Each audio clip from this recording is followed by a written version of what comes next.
परमात्मने नमः। श्री परमात्मने नमः। हरिः ओम। हरिः ओम। राजवेद्या राजगुह्य राजविद्या राजगुह्य योगो नाम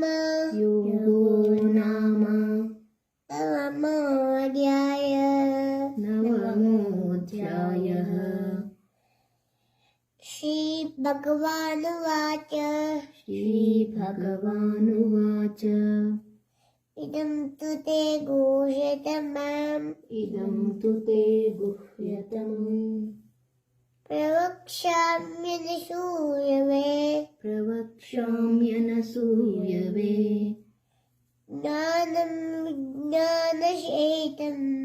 ज्ञानं विज्ञानसहितं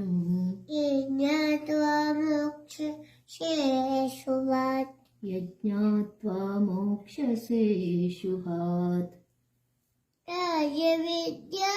राजगुह्यम् राजविद्या राजगुह्यम्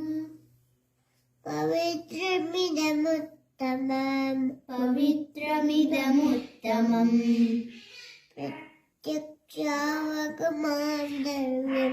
प्रत्यक्षावगमं धर्म्यम् सुसुखं कर्तुमव्ययम् अश्रद्धदानः पुरुष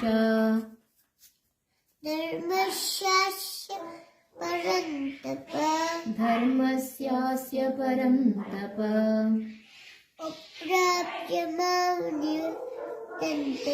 अप्राप्य मां निवर्तन्ते मृत्युसंसारवर्त्मनि मया ततमिदं सर्वम् जगदव्यक्तमूर्तिना मत्स्थानि सर्वभूतानि न चाहं तेष्वस्थितः न च मत्स्थानि भूतानि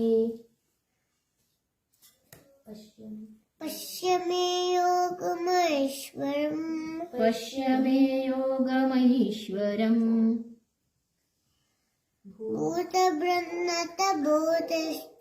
भूतभृन्न च भूतस्थो ममात्मा भूतभावनः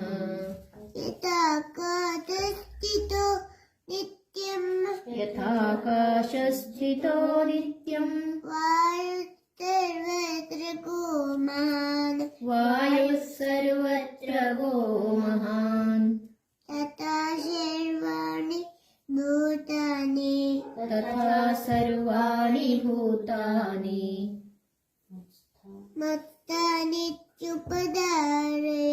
मत्स्थानीत्युपधारय न च मत्स्थानि भूतानि पश्य मे योगमैश्वरम् भूतभृन्न च भूतस्थो ममात्मा भूतभावनः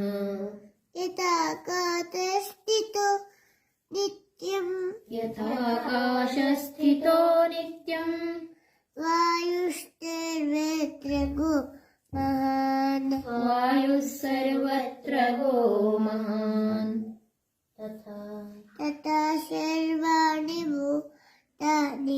तथा सर्वाणि भूतानि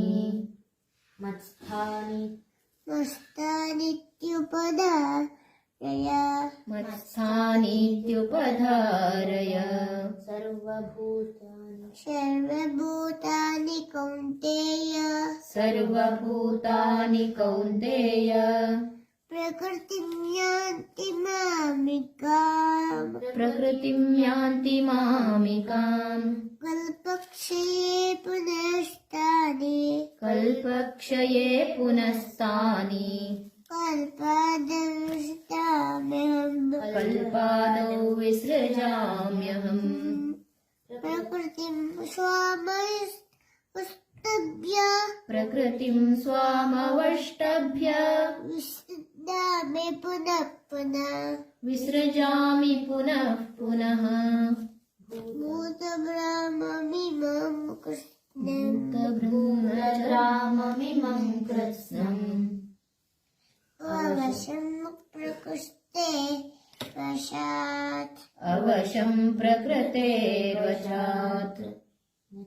न तमां तानि कर्माणि न च मां तानि कर्माणि निवर्तन्ति धनञ्जय निबध्नन्ति धनञ्जय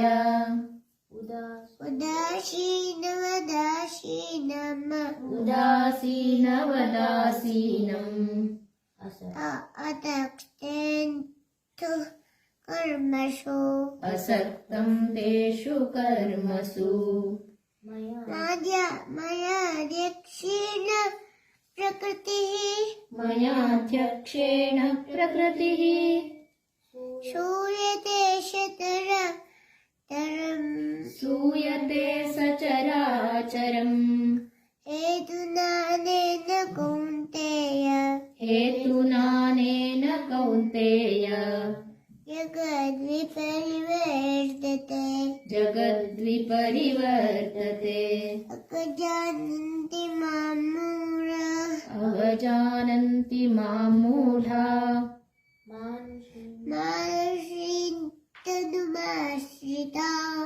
मानुषीं तनुमाश्रिताः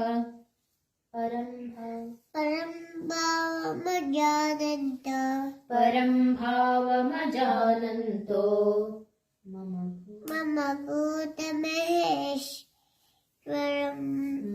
भूतमहेश्वरम्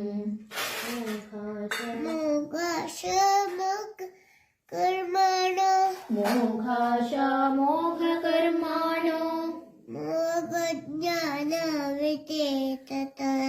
मोघज्ञानाविचेतसः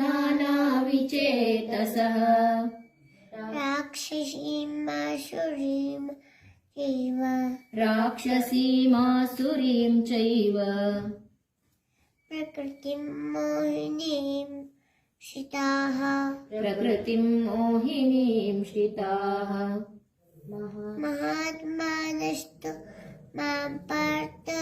महात्मानस्तु मां पार्थ दैवीं प्रकृतिमाश्रिताः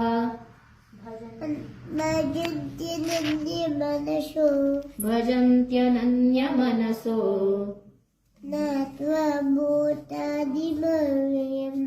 ज्ञात्वा भूतादिमव्ययम्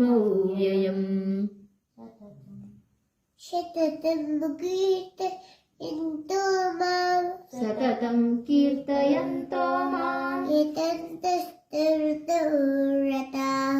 यतन्तश्च दृढौ रताः नमस्यन्त्यश्च मां नमस्यन्तश्च मां भक्त्या नित्ययुक्ता उपासते ज्ञानयज्ञेन चाप्यन्ये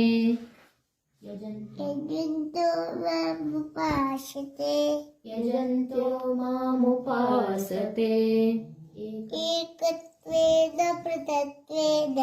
एकत्वेन पृथक्त्वेन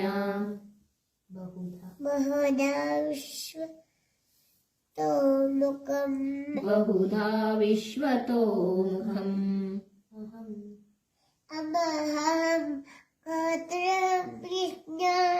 अहं क्रतुरहं यज्ञः स्वधाहमहमौषधम् मन्त्रोऽहमहमेवाज्यम् अहमग्निरहं हुतम् पिताहमस्य जगतो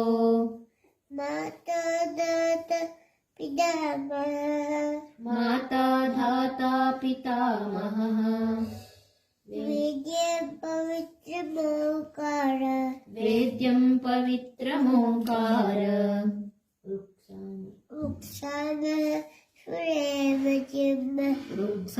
ऋक्सामयजुरेव च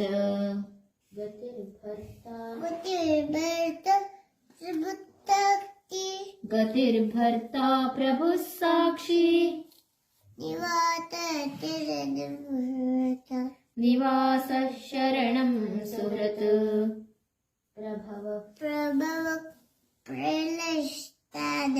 प्रभव प्रलयस्थानम् निधानं बीजमव्ययम् ॐ तत्सदिति श्रीमद्भगवद्गीता सुपनिषत्सु